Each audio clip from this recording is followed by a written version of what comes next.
If you want a prime example of how Australia is drowning under a burdensome bureaucracy, drowning under red tape, and being held back by the government, just take the example of what Albanese has done with the cost of passports. The Australian passport, the good old blue Australian passport, which mine's recently expired, it now costs $412 to get a new passport. This is up under Albanese. Remember Albanese, the bloke that was elected, telling us how he was going to make the cost of living less for Australians and make life cheaper, has put up the cost of passports since he's come to office 22.5%. So we now in Australia have the highest passport costs anywhere in the world. Just have a look at some of the international comparisons to see the absurdity that we are paying here for passports in Australia. Now, one of the other highest passports in the world, in the equivalent Australian dollar cost, is a US passport, which is around the equivalent in Australian dollars of $252.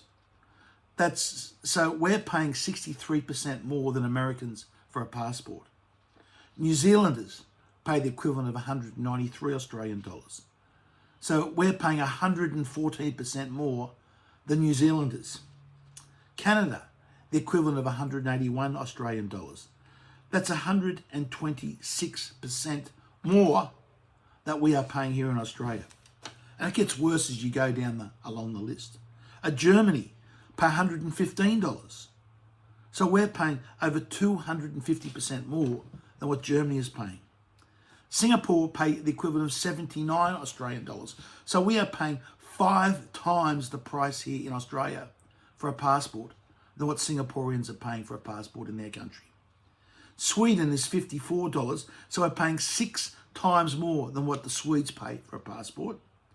Spain pays $50, the equivalent in Australian currency. That's 8 times more. And the United Arab Emirates, they charge their citizens $27.13 in the equivalent Australian currency. That's so we're paying 15 times more than what they're paying in the United Arab Emirates. Look, it's okay. I'm sure it's okay for all these government bureaucrats to whack these prices up. We know that the average parliamentarian this year is getting a close to $8,000 pay rise. The cabinet ministers are getting $14,700 pay rise. And that's just to the basic salary. There's all other pay rises on top of that, and their 15.5% superannuation. And of course, they get that. They don't have to worry about these. They don't have to worry about these old blue passports or regular Australians get. The parliamentarians get these official Australian passports. And this is my one. It's expired since I'm no longer a member of Parliament. But that's what all the parliamentarians travel on, these special green official passports, as while they're slugging the average Australian $412, the highest price anywhere in the world to leave your country.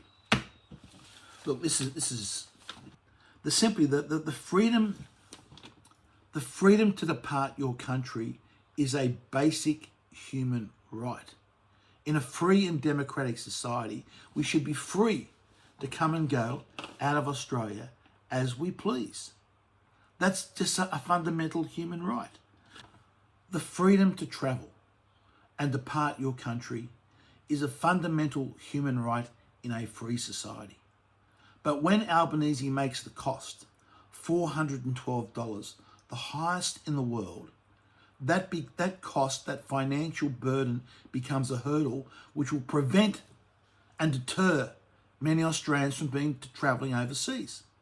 So a couple that decides that wants to go on a holiday overseas, that need to renew a passport or get a new passport, they're going to be up for $828 just for 2 passports. So this becomes a financial disincentive, a punishment for Australians to leave the country. This is fundamental to our basic human rights. You only have to go back to the Magna Carta of the 13th century. And here it says, the Magna Carta guaranteed to local and foreign merchants the right, subject to some exception, and quote, to go away from England and to come to England, stay and go through England. That's the Magna Carta in 1300. Now, that basic fundamental right to go away from Australia is being suppressed by the Albanese government, by this outrageous cost of $412 to get a passport. Now, yes, there is some cost of getting a passport, and you do need that document to travel to other countries. But how can this little document here, how can this little book cost $412 to produce? Australians shouldn't have to pay 1 cent more than the actual cost to produce this. Otherwise, if they do, it is the government deterring people and putting hurdles up from Australians using that basic human right to travel overseas and depart the country.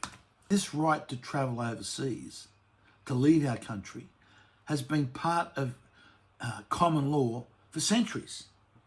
You go back to the great legal scholar William Blackstone, who wrote in 1765 in Commentaries on the Laws of England. And he wrote that every Englishman under the common law had the right to go, and quote, out of the realm for whatever cause he pleaseth, without obtaining the king's leave. That was in 1765. So in Australia today, you cannot travel overseas unless Albanese gives you leave by paying him $420 for one of these passports. As part of the Libertarian Party, I'm going to argue, and I hope we can have this as a policy going to the next election, that the cost of an Australian passport should be not 1 cent more than that document costs to produce. I don't see how it should cost any more than $100 to produce this little blue book, this little passport. So we want, at the Libertarian Party, we want to see all taxes reduced, and one of the biggest taxes and burdens to start with is that cost of the Australian passport. That should be reduced in half, if not by 75%, down to around $100, because I can't see how it costs more than $100 to produce this. Otherwise, it is a tax on Australians departing this country. It is a deterrent on us travelling overseas, which should be a basic, fundamental human right.